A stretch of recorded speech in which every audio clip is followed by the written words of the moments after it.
journey beyond imposter syndrome. This is where I invite you into a space where high achievers and spiritual leaders converge to redefine success and self-worth. By sharing transformative stories and engaging with thought leaders, this podcast serves as a roadmap for navigating the complexities of imposter syndrome. It's an intimate look into overcoming personal barriers tailored for those who value wisdom, leadership, and intuition in business and life. Join me at the Humble Warrior Podcast with Alani Bankhead. Welcome to the Humble Warrior Podcast. I'm your host, Alani Bankhead. And y'all, I am so excited to have Jesse Stanton here with me today. Jesse is a business coach and a real estate investor who actually acquired 80 doors in 10 months. So in real estate, like conjugation, what that means is he has 80 doors, like apartments, houses, like that people walk through to live in 10 months. This is insane. He's the founder and CEO at Third Mind REI, which is a pioneering firm that specializes in purchasing and selling creatively financed real estate. I am so thrilled to share your story with folks today, Jesse, because you have such an interesting background. And real estate is one of the ways that we can leverage financial tools to create more abundance for ourselves. And I know there are a lot of people who are really freaked out by owning lots of doors and it stresses them out. And so I can't wait to hear what you have to say about it to get people inspired and encouraged to start their own real estate journey. So Jesse, welcome to the show. Please tell us a little bit about yourself. Oh my gosh, Lonnie, first and foremost, thank you so much for the opportunity to be here. This is absolutely amazing. I'm just humbled and grateful. Thank you so much. They say your vibe attracts your tribe right here. Hell yeah. No, thank you. So I live in a small igloo up here in a place called Wasilla, Alaska, with a wife and 4 kids and 2 Yorkies and 3 moose, and just doing all the things. I did 15 years in the Air Force.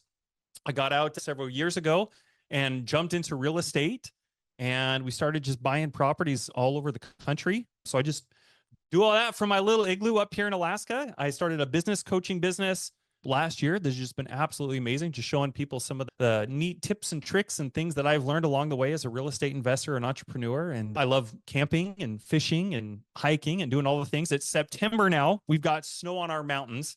And so I'm about ready to go into hibernation mode for the next 9 months. Ooh, that sounds so amazing. I love hibernation mode. There's a time and a place and a season for all of that stuff. Okay, let's start at the beginning, because you said you are a 15-year Air Force veteran, which I was active duty for 12 years before I pulled chocks, as we say. Oh, wow. And I'm still in the reserves. I'm past my 20. And so I'm super curious. Tell me a little bit more about what was your AFSC, which is job for my non-military people, and what led you to the Air Force? What led you to leave the Air Force? Tell us about that. Oh my gosh, great questions. So I grew up in a small town in Idaho called Ryrie, Idaho. Population was like 500 people. Surprised the main road was even paved. And Alani, I grew up in an average household. I had average friends. I went to an average school. I had average grades. I really didn't think of myself as somebody who would stand out of the crowd. I was always comfortable in the crowd. Anytime that we ever went into a new classroom, even in college, I'm like, all right, where's the seat in the back? Let me go hide in the back. Don't call on me. Don't look at me. See no evil, hear no evil type of deal. And that's how I grew up the majority of my life. And I graduated high school early. Not because I was super smart or anything, just because I happened to graduate at a different high school that had like lower standards for where your credit, how many credits you needed to have. I don't know. I think you're being humble, but okay. No, I'm not. I went to, I went 3 different high schools, and the second high school that I attended, you need to have 52 credits to graduate or something like that. And then the high school that I actually graduated from, I only needed like 35. Oh, okay. So I had all my credits already done. I took a walking class my senior year. That was super dope. Boom. Yeah. I just chilled, man. It was prepping me for the chair force for sure. There I was just go. chilling. So I graduated early February. I just stopped going to school because I had met all my credits that I needed. The school had to actually write me a letter to go to basic training with because I wasn't going to be there to walk. So I think February 28th or something like that was my last day in high school. And then a week later, I was getting yelled at in Lackland Air Force Base in San Antonio, Texas. When I went into the Air Force, I went under a brand new AFSC to the Air Force. And I remember I went in open mechanical, Mm-hmm. which for those of you guys that don't know, you go into the Air Force open mechanical. That basically means that you can be any kind of mechanical job in the Air Force. They guarantee you like you're going to be a mechanic of some sort in some kind of way, shape, or form. And what happens is when you go in open mechanical, you'll get a specific job when you get to basic training. And when you get that specific job, then they'll send you from basic training to where you're going to have your technical training for that specific job. And I remember getting my job, and because I'd never heard of it before, obviously, it was called low observable LOASM, low observable aircraft structural maintenance. Are you familiar with that? Have you heard that? I have heard it. What? Okay, this is gonna be a good conversation. Okay. So I'm sitting on the bus, and we didn't fly back then. They put us on a bus from San Antonio, and I drove all the way to Pensacola, Florida. Bus went right through Keesler Air Force Base. It was a long day. Yep. But on that bus, I remember my recruiter calling me, and he's, Jesse, what job did you get? And there's going to be a set of numbers and letters on your orders, and it's going to say AFSC, and then it's going to have a number and some letters. And I read him off. It said 2A7X5. And he's looking it up on his end. I'm not getting anything on my end. Listen, it says AFSC, and then there's going to be something after it. What is that thing? And I said 2A7X5. And he kept talking to me like I was an idiot. He just got so frustrated with me. I could hear it over the phone. He's, I have no idea where you're going. I'm like, oh, that's reassuring. Yeah. So come to find out, once I get to Pensacola, it's a brand new career field. It didn't even exist. The tech school wasn't even put together for it. That's how I spent my tech school, was putting books and tests and stuff into a booklet and preparing it for the next class and all that kind of stuff. So it was really interesting. But in short, I ended up working on stealth aircraft. So maintaining coatings. Anytime I say coatings, people think like computer coating, but I'm talking coating, like the skin of the aircraft, COATING. So there are certain coatings that affect the stealth capabilities of our stealth aircraft, and that's what I worked on. And then I got picked up to be an instructor while I was in the Air Force. So they sent me back down to Texas to learn how to be a professional public speaker and instructor and coach and mentor and do all this. As a matter of fact, I wrote curriculum for the Air Force as well, a lot of leadership development and things like that, a lot of stuff they still use today. So it was neat to be able to spend that time as an Air Force trained leader and take those skills, because Alani, like getting out of the Air Force, for a lot of people, especially people in maintenance, it's what else am I going to do? I'm qualified to work on 5th gen stealth aircraft. Where am I going to do that on the outside unless I just go do the same thing as a civilian for the DoD? Yep. So that's what I thought. I thought those were the only skills I was going to be able to take from the Air Force. So it was neat to see how everything kind of bridged from that to what I'm doing now. Ooh, oh my gosh, that is so cool. And it is a very small world. I say that because, so for those who are hearing him talk about all this low observable stuff, so on the flip side of things, in the Air Force, I'm a special agent. And even though, yeah, there's stuff like NCIS, like sex crimes and whatever, what we really exist for is to find spies and terrorists and protect our airmen and the assets. For an assignment, I was actually in charge of our worldwide counterintelligence support to, it's called RDA, Research Development and Acquisitions, fancy word for saying making sure that our adversaries don't get access to our most classified technologies. So that paint that you were talking about is an example of one of the things where our enemies would love to get a scraping of that low observable, the F-22, the F-35, because there's some cool technology in there that makes us the superior. And so we would always be running operations and trying to find spies, going to air shows, trying to get close to those aircraft and stuff like that. Wow. So it's really fun to be on the other side of the microphone from somebody who actually like worked with and engineered all of that stuff that we were working so hard all over the world to protect. So thank you so much for your service, Jesse. Wow. Thank you. But 100%, I'm dying to know, how did you get into real estate? What was that transition like? What I like thought about just buying my first house, and I was like freaking out because I'm like, oh my gosh, it's like multiple hundreds of thousands of dollars. How am I going to do this? What was that journey like for you? Oh my gosh. It's a lot more anticlimactic than I think you're thinking here. I actually had a friend reach out to me at one point, and he was just a childhood friend that we'd grown up together. Like I said, I changed high schools my senior year a couple times. And so I hadn't seen this particular friend since I was probably 14 or 15 or something, maybe. So by the time that we had reconnected, it had been 15, 20 years or something like that. He just ends up reaching out and we're just doing the whole back and forth thing. Oh, what are you up to? What are you up to? What are you doing? Where you living? How many kids you have?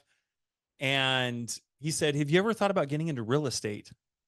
And I was like, sure. I thought about getting my realtor's license a few years ago. And I was like, I'm not talking about being an agent. I'm talking about being an investor. And I gave him this long, sarcastic remark. And thankfully, he was so gracious with me. But I was like, bro, I'm in the Air Force, man. You can go Google what I get freaking paid. I don't have 100 G's just burning a hole in my pocket so I can go buy a fourplex in Anchorage, Alaska. And fortunately, he was really gracious with me. He's like, you know what? I've got a meeting actually later in the week with some other investors. How about you just hop on and be a fly on the wall? I was like, twist my arm. Now, Alani, between us gals, I didn't really want to jump on. I had no aspirations of doing this, but I didn't want it to be awkward. I didn't want it to be like, man, no, I've got to come up with another excuse to give this guy as to why I didn't show up. And I was like, all right, I'm just going to show up. So I showed up.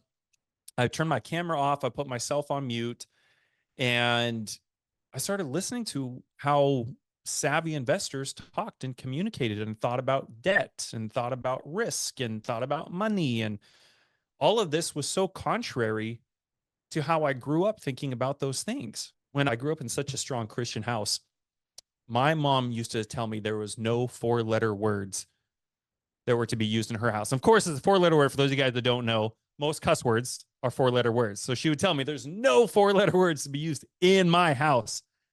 And Alani, the funny thing is that hindsight, the word money was also a 4-letter word in my house. You didn't talk about money.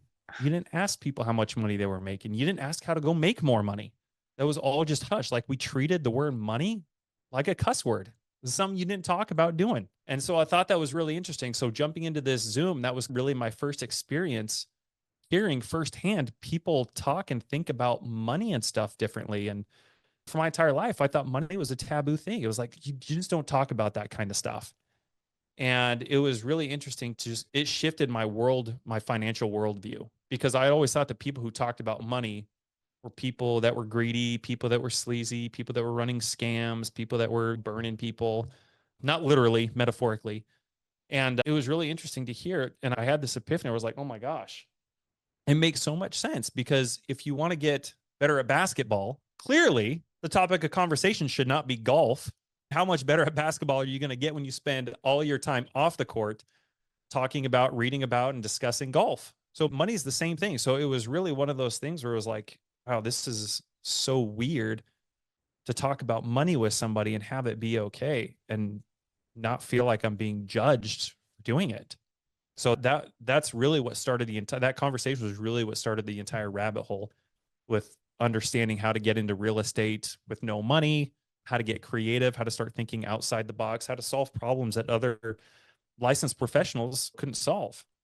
So that's what started that whole rabbit hole for me. But my goodness, to be able to look back on everything and see how people talk about money and the point that they talk about money, and just crazy, because it was a day and night, complete 180 from how I was raised to think about money and debt and failure and risk, and very interesting. Oh my gosh. There's so much to unpack there. I've been taking mad notes. First of all, we back up to, you're like, I had an average upbringing, AKA I'm not some crazy savant when it comes to real estate or finance. I was just the average guy who joined the Air Force because I had to put food on the table and a roof over my head kind of thing. And in fact, when this old friend, you guys are just catching up and he invites you to this meeting or to talk about finances and real estate, you say, I'm in the Air Force. I don't have hundreds of thousands of dollars. Like, you can Google what I make. Out of curiosity, Yeah. how much were you making at the time? I was probably, so we get paid on the 1st and the 15th. I was probably netting probably 32 or 3,300 bucks a month. Or I'm sorry, every so 2 weeks. 65, 6,600 bucks probably is what my take home was. Okay, so 6,600 bucks a month take home. And to some people that might be considered abundance, that might feel abundant for them. But for you, you were like, I don't have the kind of cash to do real estate investing and get into that. Yeah. But it sounds like the thing that got you into the meeting was really like, I don't want to let my buddy down. I don't want to hurt his feelings. And I love that because that's a great example where there's different mindsets that you can have. And one that I like to tap into a lot is we're winning all the time. So we always want to be as powerful as we can be, but sometimes you're like, oh, I love this person. I don't know how to get out of it. I'm just gonna go with the flow, but it worked out, right? So like you were actually winning. And I love that part of your story because so oftentimes we feel like everything has to be perfectly aligned and feels amazing and all these things. But basically, it was a chance encounter. And what you didn't realize was happening was this was an opportunity that your friend was offering. So he was going to open this world up to you. All you had to do was take a step into it and listen. And so, because you listened to this conversation, it opened up this whole other world of not only are people completely reframing how they view debt and risk and money, but I'm creating awareness within myself now that, oh, like this doesn't feel dirty and sleazy like I thought I would. And maybe nobody told you that money was sleazy, but the sense you got from your household was money's a 4-letter word. Yeah.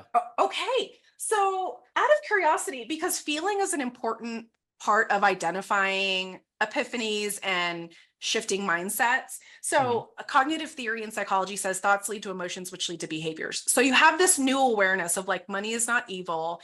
The epiphany creates what emotion for you? Do you remember what that felt like when you were like, ding, oh my gosh? Empowering. Honestly, Okay. it allowed me to feel. So growing up, I'm huge into music. Anything from Madonna to Metallica. That's me. I'm stuck in the 80s. Love it. I played guitar for 20 years and I've always thought that I was going to grow up and just be a rock star. I love just that aspect of it. I have the energy for it. I love to entertain. I think that's one of the reasons I was drawn to be an instructor and put myself out there like that. Like I love public speaking and I love just the kind of the art of it. And so for me, I've always had this want, this need, this void to push myself, but I never knew how to communicate it. I never knew what it was. As a matter of fact, in 2000 is either 15 or 16, I applied for a job at Luke Air Force Base as an OSI agent. Oh, shut up. The special agent's name was Special Agent Stanton. No way. It was. Small world. Was. It is a small world. It was super cool. So there's little things like that. Like I put bands together my entire life, even being in the Air Force. We got music out, we've got records out. We went and done the whole band thing and played all over the place. And then I got deployed and then that ruined that. And then so as I'm trying to figure out, okay, what's the next thing that I can do to push myself or fill that void of feeling like unfulfilled or there's untapped potential or something still. So that's why I was in the Air Force. I was like, oh my gosh, like an OSI agent would be super dope. I'd love to get into that. And so I went to an OSI, I guess you could call it a brief or something like there's probably about 100 people there because everybody thinks that OSI is going to be like Kush. And so I remember they pulled up this presentation. They had this PowerPoint slide going on. They're like, we still have TBA. We still have trainings. We still have computer-based CBTs and things that you got to do. It's not what you think it is. Obviously, they're trying to disqualify a lot of people right off the get-go. And they said, you know what? Everybody who wants to apply, go submit your resume, go pull up the tongue and quill and submit a resume that is in the guidelines of the tongue and quill. And so everybody went back and did that. And I went and did that. And they said, everybody look around. They said they're hiring one person here. It's probably, like I said, probably close to 100 people in there. And I saw A1Cs all the way up to mass sergeants that were there. And they said, everybody look around. We're hiring one, maybe two. And I remember getting a call. They called 12 people in to come and interview. And my goodness, Alani, I was so nervous for that. I lost weight just being so nervous for that. And I called my dad. And I guess here's my first introduction, you could say, to some sort of intentional self-development. I called my dad on the way to the OSI building to do my interview. And I told my dad I was just so stinking nervous. And so I'm like freaking out to him. And he says to me, he says something I'll never forget. He said, Jesse, when you walk in that room, walk in there like they need you more than you need them. And just that, whether that's true or not is completely irrelevant. But as long as I believed it, it shifted everything for me. And for me, I think God gives you exactly what you need. Like he's always on time. And for me, that was exactly what I needed. And so I walked in there with that mindset. And the coolest thing happened. I got a call later that night from Agent Stanton. And he said, Jesse, he said, you've been selected to move forward. I was like, oh my gosh, like I'm freaking out. So then they call later that week, they call my supervisor in and the guy who was running our shift, my immediate supervisor and my shift supervisor in. And they came back and it was cool because they told me this. They said, Jesse, here's what they told us. They said, not only did you interview better than everybody did that day, and this was really crazy because they didn't have to volunteer this information to my supervisors. There was about 7 people or so on that panel that interviewed me, agents. So it was really intimidating. But they said, not only did you interview better than everybody that day, but you interviewed better than those agents did when they were in your position interviewing for that. And that just really stuck with me because regardless of what happens moving forward, like it was just neat to have that type of feedback anchored, even when, and my goodness, especially as an entrepreneur. Now, spoiler alert, I didn't get it because they wouldn't let me out of my career field. It's always that. That's what it was, man. Yeah. Oh my Yeah. gosh. So for those who aren't familiar with the Air Force world, Jesse referenced OSI, which is the Office of Special Investigations.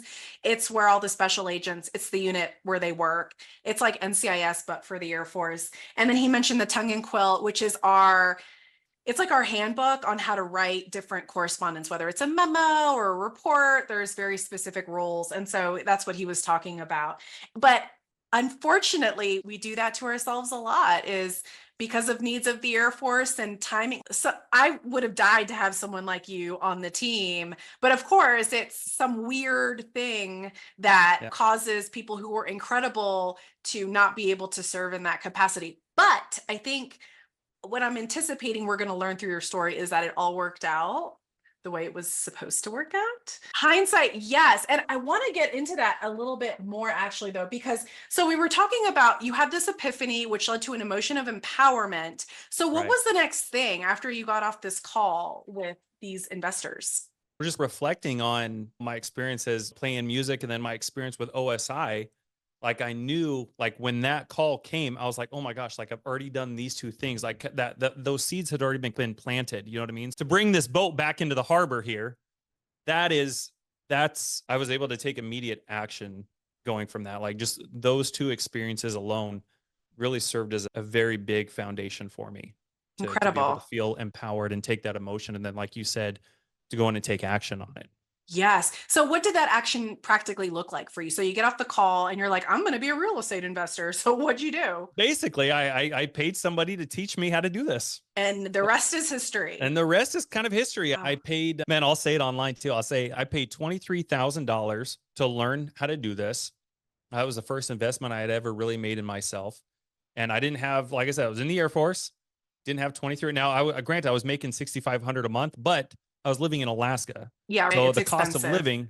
Yeah. It's not like I was making $6,500 and then living in Nebraska or something like that. You know what I mean? Cost of living here equaled that out. But so I didn't have 23 grand. Like I maxed out 2 credit cards to do this.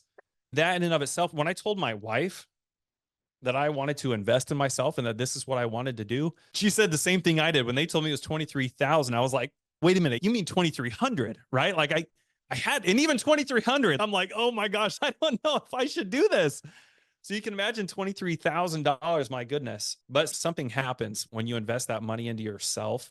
There's just a different commitment change that happens. I've learned that no matter what it is, especially as an entrepreneur though, most people are more committed or curious than they're actually committed. And so making that investment in myself was what needed to happen in order for me to get me to where I'm at right now, build on that foundation. Yes. And that is such a great parallel to what you were saying about money being a 4-letter word before for you.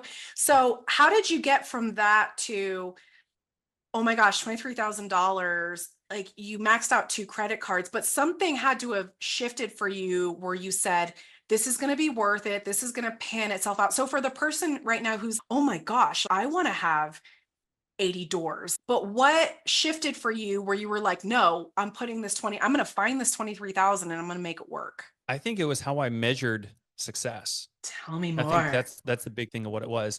I think that most people measure success very differently. I see most people, and we'll just stick with real estate here for a second, but this is applicable to anything, at least in my experience. People think that they need to have the thing first. So I see a lot of people who want to get into real estate because 90% of the 1% are involved in real estate in some way, shape, or form. And so they jump into real estate thinking that, okay, once I'm going to work my butt off, and they take the W-2 mindset and then they wonder why their business isn't working. Like these are two different mindsets, but people don't know to make that distinction. So when it comes to measuring success and tracking KPIs and what's working, what's not working, they're not willing to work long periods of time, which is not just hours, but months without seeing a dime. And because how a lot of us were raised, where we trade our time for money, we're not groomed to be thinking that way. We think that, hey, if I work X amount of hours, then I should be getting X amount of results. Or Right. even when people pay for a mentorship, they simply think because they invested 23 grand that without them doing anything, just as a byproduct of them investing that money, they look at it like they were to put 23 grand into the stock market or something and just see a return without them having to do anything. And like I Ooh. said, more people are more curious than actually committed. The way that I measured success and failure was just different than I think how a lot of people do. It took me a year of working and grinding and trying to figure this out before I got my first deal, you could say. I made $1,200. It took me a year to figure out how to make 1,200 bucks. But hindsight, I fancy myself as kind of Thomas Edison in that way, where not out here making a light bulb, but what I did find was 1,000 different ways to not get a deal done. Figured out 1,000 different ways to not manage my time appropriately. I found 1,000 different ways to not leverage my community or to be resourceful or any way, shape, or form. I found 1,000 different excuses to take the weekends off or to not get up early or whatever it was. And so going through that entire first year and making $1,200 and then being able to look back on it, I was like, oh my gosh, the cool thing is if I want to replicate that and make another $1,200 this year, then I'll just do the same thing. But if I want to do things differently, if I want to make more money, then I can't replicate what I just did all of last year. So that's where more of my self-development journey started. I think a lot of people measure their success by they've got to have the thing. They've got to have the thing and they will grind and they will grind and they will grind. And they just end up on this hamster wheel where in their business, they're spending hours and hours trying to get the thing so they can have it. And then once they have it, then they can do the thing because they have that deal, or maybe they purchased a property or whatever it was. Once they have it, then they can officially do it in their head. And then because they have it and they do it, then they can be that person. Okay. But in reality, it's completely different. You have to become the person first. Oh, You have, as soon as you can, that's the only thing that's keeping any of us from where we want to be. The reason I'm not a billionaire is because I don't have the skills and the habits yet, the resources that allow me to generate those caliber of opportunities. oh my gosh. Yes. Okay. So I hate to oversimplify, but I want the listener to actually be able to really connect the dots easily. You're on active duty when you Mhm. have this conversation. Is that what Yeah. happened? Yeah. Mhm. Okay. So you're on active duty. Yep. And then you obviously had a conversation with your spouse. And Mhm. so was your spouse like, yeah, let's do it. Like, I believe in you, or let's come up with a plan, or what did that look like? Man, what a killer question. So back in 2015 or 16, when I was going through that whole OSI thing, Hmm. my wife is in nursing school or as well. This was down in Phoenix. And that was the hardest time in our entire marriage because Mm. I was working nonstop. I Yep. was going to school full time as well. We had two kids, and she was while we were going through this. And then my wife was in nursing school. So she was going to school all throughout the week. And then Wow. she'd have to drive to different hospitals on the weekends to do clinicals. So it was like I'm single parenting, I'm working full time, and I'm going to school full time, and I've got to support my spouse. So we had one income. Oh my gosh, Yeah. hardest time in the world. But anyway, the reason that I prefaced with all of that was because when I came to her and told her that I wanted to do this, she was so on board. Whether she agreed with it or not, or understood it or not, she was like, my goodness, Jesse, of course I'm going to support you. You supported me so that I could pursue my dream of becoming a nurse. Of course I'm going to support you. So Incredible. it really wasn't a big to do for us. So, first, you have this desire, there's something in you that says, I was meant for more. This Yeah. opportunity presents itself. You're like thinking on it, like you're really open to upending your mindset. It's already been upended. You talk to your spouse about it. You guys are a team. And I'm sure it probably felt good to be validated in that of, okay, like 100%. we're going to do this.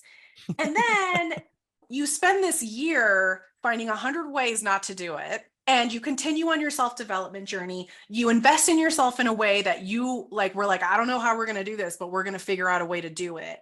And now you've achieved success on a level from a real estate perspective is very impressive for those who aren't in real estate. And so I love that you mentioned how we define success was very different than other people did. At the very beginning of our conversation, you actually mentioned, I live in an igloo. There's snow out. We're about to go in hibernation mode. I hibernate all of December. That's like my rest time and where I'm really connecting with loved ones. And it's not about the proactive business effort. And so unless your igloo is 50,000 square feet, I'm sure it is maybe not what people would think someone with 80 doors would be living in. So how do you define success and what got you to that place of understanding that? Man, what a great question. As I have taken the time to understand more about how money works, I have not gone overboard purchasing liabilities. So when you start to see Elon Musk out in the wild, and I'm being facetious here, when he's out in public, he's wearing just the most basic shit. Bill Gates is wearing the most basic shit. Like I start to understand and I start to see what their focus is. Like you have, and it makes so much sense. Like there were so many people in the military. My goodness, there were E3s that jump in the damn military trying to be a freaking E9. Yeah. They jump into the military. It's their first job ever. They've got $500 a month of disposable income. It's like, bet, let me get the brand new Camaro. Yep, at 28% interest. Yeah. Exactly, man. So you get a bunch of people that are poor that are trying to look rich. And that's never been a thing for me. Especially, I live in Alaska. There's 2 people that live here. Who am I going to impress? Still live in the same house that I have for 6 years now. As a matter of fact, I just bought we got hit in we had a Durango about 18 months ago. Somebody hit us and totaled it. And in 18 months, like you think about this for a second. We have a family car that somebody hit us and totaled. And I have been so busy just simply working that I was like, oh my gosh, we'll just use my truck. I've been so busy. I have not even had the time to go on to a damn car lot to buy a new car. So I just bought a new family vehicle to replace that a month ago. Oh my gosh. Because we've been so busy. It's not one of those things. But I will tell you what, it is the coolest thing when I have family or when I have a really good friend that is going through a hard time right now. Her business hasn't taken off yet. Her husband had a stroke and they're just going through a difficult time right now with keeping up with bills and things like that. And I'll tell you what, it is the coolest thing in the world to be able to just give because I can. And I don't say that to put myself on a pedestal. I've never been in a position like that where I've been able to do that. Like in the Air Force, like I'm not making shit. And so when people think about money and they're like, I'm going to be a greedy a-hole if I make more. No, that's not the case. Like money just amplifies who you are as an individual. And as somebody who's gone from how I grew up to where I'm at now and being able to see the trajectory I'm on right now, my goodness, think of the people that you get to serve. Yes. Making more money. Oh my gosh. It's the coolest thing in the world. Okay. So that's how I define success now. That's how I look at success. Oh my gosh. I'm getting like goosebumps. I love this. So first of all, again, we're oversimplifying for the sake of time, but yeah, you're like, I define success, right? So whatever you thought success looked like as far as how it was presented to you in youth or when you came on to active duty, the reality is that you were like, I don't need the Camaro with the 28% interest rate. I would have. There was a time as an airman, I was looking at a Corvette for sure. Yeah. That's hilarious. But now that you have the benefit of time and all this wisdom and life experience, what you're saying is my values get to shine through the success that I have in the life I want to build. And one of the values that I hear is important for you is generosity. And a lot of people, they are living paycheck to paycheck. The economy is not doing well at the moment for a lot of folks. And so many people are stuck in this paycheck to paycheck mindset. but because you were able to open up your aperture and get away from money's evil, right? And let's say you don't have to be all in the beginning, but maybe you're like, oh, I was taught this. Maybe that wasn't right. Let me start a journey to see what other belief I think resonates. And every time we talk about a shift for you, that theme of empowerment keeps coming up. It's that emotion of, oh, this feels a lot better than the old belief that I had. And you also, between the lines, we're talking about financial independence. So with being able to replace this family vehicle, it wasn't, oh my gosh, our car was totaled. What are we going to do? It's, oh, we haven't bought the car yet. Not because we don't have the money. It's, I'm too busy to take time to go to that's the barrier. But how incredible that you have the financial resources to be able to, on a dime, say, yes, I can provide for my family. Yes, I can help this other person who's struggling, and be able to give from that place of abundance and love. And that started with you deciding that money wasn't evil. And you're proving it with your behaviors, that money is not only not evil, it can be very good. And when you look at it from that perspective, it's, I want more of it, right? Because I want to do more good in the world, because it does amplify who you are. And that definitely resonated with me, because I had some similar money mindsets back in the day. And what got me to finally let go of all of that was realizing I'm generous with a little bit of money. That's just who I am. And so I know having money isn't just going to turn me into a Scrooge overnight. Like, I'm going to be able to be loving on a bigger scale. And that's more of what I love. And so now you mentioned liabilities a little bit ago. So I can guess what liabilities means, but for people who are not familiar with this type of jargon, what does that mean to you? Basically, anything that takes money out of your pocket. Okay. A vehicle. So you mentioned like Steve Jobs and those guys, like they wear their black turtlenecks and they're not flashy. They don't wear Gucci, all that stuff. So what are some things that, besides vehicles, we've talked about and clothes, but what other things for you are like, those are liabilities for me, but I'd rather invest that money in these other things that are maybe a little bit outside the box? You mean in terms of investing my money into like different liabilities, or are we talking about like Assets. Oh, I was like, real estate's a big thing for me. Mm-hmm. So the way there's three currencies available when purchasing real estate. So there's cash, credit, and knowledge. Guess which one the cheapest is? So we purchased, when I started finding out that you could purchase a property for less than the price of a cup of coffee, I was like, this sounds illegal. This sounds like a scam.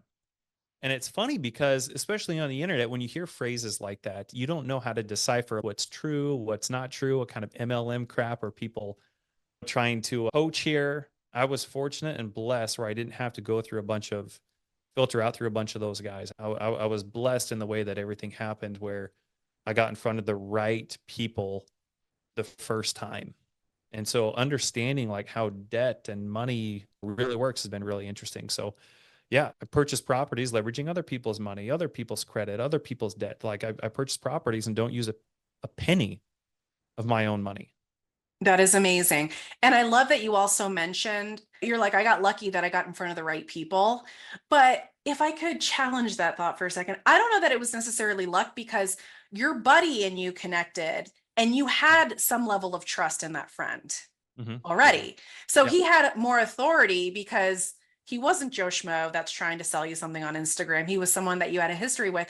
And so that, I love reinforcing that point of, you are the average of the people you spend time with and who you surround yourself with. Love that. And there's definitely some luck and timing in terms of you guys having that conversation where you're catching up or whatever. But the fact is that if you spending time with somebody does not sharpen you or make you better or make you feel inspired and encouraged, maybe you need to find a different circle. Yeah. Yeah. I think that's the one thing that if anybody's listening, I think that's the one thing that anybody could do to take away from this is, man, change your environment and you will completely change. You wouldn't even recognize yourself in a year if you just change your environment. 100%. Hustled and that talked about money differently, talked about service differently, talked about leadership differently, talked about accountability differently. People who have different traits and skill sets and habits in place, people who prioritize their time differently. My goodness, like how much time, I can't tell you, being in Air Force, how many people spend their time coming to work and then talking about the game. NFL just started up. It's my goodness. Could you imagine if you were going to go into the Air Force and every single day you had 5 colonels that you could set time aside with 30 minutes a day, like how quick would you be on the fast track to your career as opposed to spending your time with other airmen or even lower NCOs who really don't have a whole lot of experience or knowledge? If you want to play guitar, are you going to get better playing guitar with 5 other newbies that are also trying to figure this out, or like hanging out with 5 Eddie Van Halens every day? It's like, it's Totally. no contest. You know what I No mean? So contest. changing your environment's like the best thing that anybody could do. Yes. Oh, I feel like I could spend all day talking about this, but there's another topic that you mentioned that I want to revisit because I think it's really important. You talked in the beginning about I had this feeling inside of me that I was made for more. And so I want to talk about the metaphysical, which people call it different things. So some might call it spirituality, whether it's like God or the universe. I personally don't care. And we're not here to advocate a particular viewpoint, but the reality is that the people who are successful in thriving in life have some type of relationship with something intangible that they Sure. can't define. And so I'm curious for you, what did that look like? And how did that connection get you to this place of joy and thriving and having an incredible life? That's so good. For the longest time, because everybody, like I said, I grew up in a Christian household. So growing up in a household that tells me that money is evil and money is greedy and things like that, it was really hard. That was extremely hard to wrap my head around, of saying, hey, Jesse, like you can be more, you can make more, and with that, you can serve more and still have that be okay on the spiritual side of things. That was something that was really hard for me to come to terms with. I remember, oh my gosh, you'll appreciate this, I think. I remember on the way a few years ago, I was on the way home from the gym, and the song Born This Way by Lady Gaga came on. You familiar with it? I love it. Oh my gosh, of course. Such a great upbeat song. And while the context of what she's talking about is different than the way I'm going to interpret how I heard it, I'm going to share that with you. How did the lyrics go? Because I always used to think that having those thoughts of wanting more, where there's something wrong with me for having those thoughts. And in the lyrics of this song, it says, there's nothing wrong with loving who you are because he made you perfect, babe. Mm. So hold your head up, girl, and you'll go far. Listen to me when I say, I'm beautiful in my way because God makes no mistakes. I'm on the right track, baby. I was born this way. And when I heard that in the context of going through this transformation, I was like, oh my gosh, like for the longest time, I was hating on myself for having those feelings. And there was this internal struggle. And I was like, oh my gosh, duh, obviously, God wouldn't put thoughts into your head that weren't meant for you. And it's Oh my okay gosh. to do those things. So anyway, that was my interpretation of that song as I was listening to it on my way home from the gym. And that's when everything shifted for me. And I was like, okay, this is cool. This is what God has planned for me. Yes. Oh my gosh. I love that so much.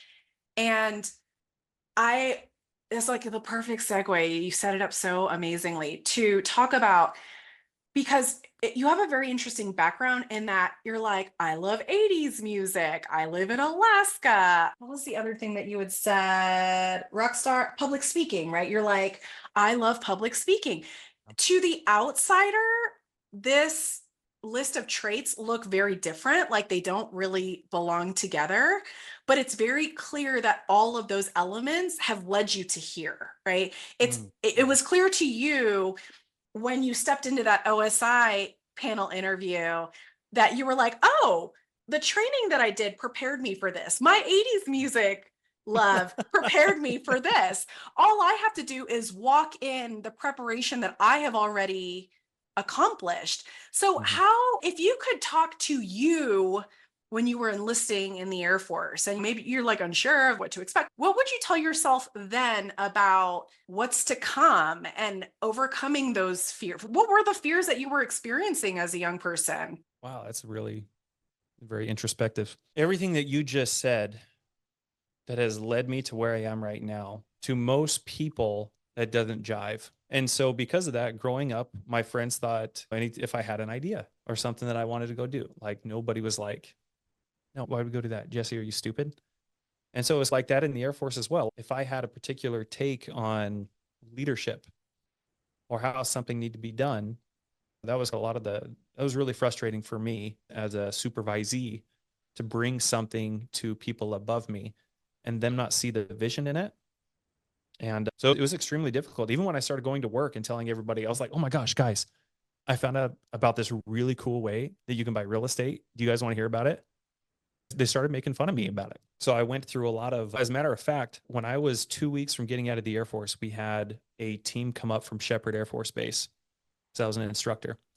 So we had a team come up from Shepherd Air Force Base to evaluate us. And part of that team was a retired colonel. Somehow or another, my name got brought up that I was getting out. At the time, I did a year in the reserves. So I did 14 active duty and a year in the reserves. And then he sat me aside while he was there and he introduced himself and he said, hey, I heard you getting out. And he said, basically, it was like, are you stupid? Like, what are you doing? He didn't say that. He didn't say that. But that was like where he was going with, like, you've invested all this time, dude. And he said, most people on average make about $600,000 over the course of their lifetime from their retirement. I've never checked the math or anything, but I've never forgotten that number. And in my head, I wanted to be like, I'm trying to make 600 grand a month. But how do you tell somebody like that? How do you tell somebody like that who spent an entire lifetime justifying why they themselves shouldn't or can't go do something like that? All of this to say, through feelings of feeling like an imposter, I went through feelings of feeling like a failure, like I was facing backlash from people at work. I was facing backlash from people that I worked with. I was facing backlash from my supervisor. I was facing backlash from retired colonels. I was facing backlash from family. Like, they're like, Jesse, what do you do? Like, for those of you guys that don't know, you do 20 years in the military. That's guaranteed retirement for the rest of your life. There's medical. Getting out at 14 years was like, what are you doing with your life, man? So being able to cast that vision of what I thought I could do or what the potential was, people just wouldn't see it. And it's been like that my entire life. So being able to actually get out and execute to the caliber that which I think I'm capable of. You guys heard it here. The guy who grew up in an average okay house, in an average okay town, blazed his own path and created a reality based on something that was in his brain and in his soul first. And so, Jesse, you're what I call the 10, based off the David Goggins quote, where he says it's something to the effect of, for every 100 guys on the battlefield, there's 10 that shouldn't even be there. They're like worthless. We all know, you and I know who those 10 are. There's 80 who they're doing all right. They're throwing the volleys with the enemy and whatever, but there's really only the top 10 that push the mission to completion through the vision. And so it is hard to be the 10 because you have the idea. You're like, it's so obvious. How do you not see it? And that journey in the beginning can be very confusing, like you're saying, because you're like, am I broken? Am I misunderstanding? But thankfully you had people around you, right? So one of the tools is when you're in doubt, bouncing the ideas off of someone that you trust to tell you the truth, or maybe who's 5 minutes ahead of you on that journey, who can speak wisdom and facts into that. And then sticking to your conviction and having a, as much as possible for the time, having a developed relationship with that metaphysical, whatever that is for you, right? Yeah. So for you, it's God. And pursuing that, for you, it was a desire of, I know I was made for more. I think this is the path. I'm just going to take a step in this direction. And it wasn't easy. It wasn't fun. It wasn't flow state 100% of the time. Sure. But I'm so glad. And on top of that, you get to a point where you're like, I can't explain it to this colonel because there's no way he can comprehend it. He's not in a mind frame to accept it. For sure. And so that's where these conversations are important for the other Jessies of the world who are like, man, I was made for more and I just don't know how to get there. And Jesse, this was incredible. Thank you so much for the opportunity to share your story. I know people are going to be hugely inspired by you. Where can they find you? I'm on all the social platforms, YouTube, Facebook, Instagram. Love to connect with you guys there. Thank you so much for the opportunity, Alani. This was absolutely wonderful. Thank you. For sure. We are going to put all of Jesse's links, whether it's Instagram, LinkedIn, or his YouTube channel, in the show notes so you guys can connect with him that way. Jesse is also a business coach. So guys, for those of you who know that you were built for more and you're ready to overcome that fear and take that step, Jesse is clearly a very trustworthy and accomplished voice in that space. Check out his business coaching so you can get started on your journey to becoming more. My biggest takeaway really has been, Jesse, to be honest, we've dabbled in real estate, but it's always been something where I'm like, how do people do what you've done? And so you've hugely encouraged me today in my own journey, because I know that this process of when I have a fear, it means that I'm on the right track and I just have to find the right tools and the people with the right mindsets to help me. So thank you for blessing me today. And so for the rest of you, if you guys are ready to start your journey to overcoming your imposter syndrome, please check out my book, The Least of Us, How Your Imposter Syndrome Points to Your Greatest Power. It's available on all major book platforms. And if you want to identify what your life purpose is, if you're an 80s band junkie who lives in Alaska and you're trying to figure out how all that mixes, I have a life purpose freebie exercise for you. You can download on my website, www.mightysparrowcoaching.com. Please subscribe and share this podcast if you were encouraged. Thank you, Humble Warrior, so much for joining us today. Remember, you are not your weaknesses. In fact, your weaknesses are the thing that will launch you into your greatest power. I love you guys. I'll see you soon. Hey, Humble Warriors, do not forget about our 7 Levels of Money Mindset event. It's November 5th, 12th, and the 19th from 7 to 8:30 p.m. Greenwich Mean Time for my European clients and Eastern Standard Time for my US-based clients. And also, if you are interested in joining our 2025 group coaching, you can sign up for the waitlist at www.mightysparrowcoaching.com/group coaching. All of this is going to be in the show notes. I hope to see you guys there. Have a great week. If you enjoyed this episode and would like some help overcoming your imposter syndrome, check out the free life purpose exercise on my website and subscribe to my blog. If you already know what your life purpose is and are ready to crush or harness your imposter syndrome, then you're going to love my best-selling book, The Least of Us, How Your Weakness Points to Your Greatest Power, available on Amazon and all major book retailers. Or you can hit me up at Alani@mightysparrowcoaching.com to discuss private coaching or corporate and government training. That's ALANI@mightysparrowcoaching.com. Listen, there's only ever been one you, and there will only ever be one you. And you have a specific gift to give that the world desperately needs. Don't let your self-doubt be the thing preventing you from living your most joyful and impactful life. Until next time, I'm always cheering you on.